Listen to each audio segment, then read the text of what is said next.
ခုမှဖိုးထောင်တဲ့စိတ်ပူပေးနေကြတာမင်းတို့ကိုကြီးဖိုးထောင်ကိုတန်းတန်နေကြပြီဟုတ်လား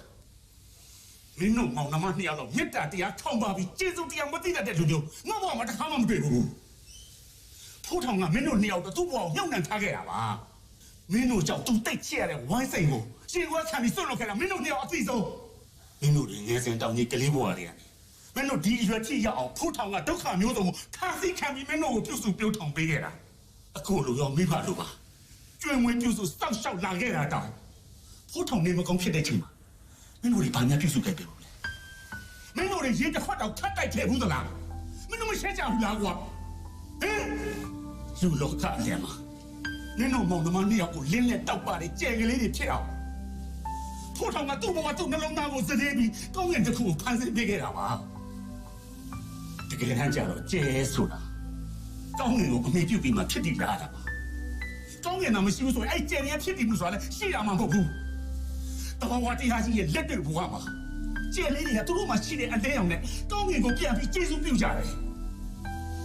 မင်းတို့ပေါင်းဓမ္မနှစ်ယောက်ကတော့ကျေးဇူးတရားဆိုတော့ဘာမှမသိတဲ့ပြင်မင်းတို့ကထားတဲ့ဖိုးထောင်ရဲ့စေတနာတွေမြတ်တာတရားတွေကိုမင်းတို့နှစ်ယောက်စော်ကားကြတယ်မသိကြိုးကြိုးပြုံးကြတယ်မင်းတို့နှစ်ယောက်ရှောက်မလန်းခိမှာခလုံးမထီစိုးမနေအောင်လို့တာယာထောင်ယူတဲ့တန်းပေါ်မှာရှောက်ရအောင်လို့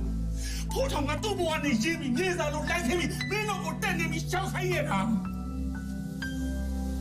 မိဘကျေးဇူးမြတ်မို့ဆိုတဲ့ဆိုလိုစကားရှိတယ်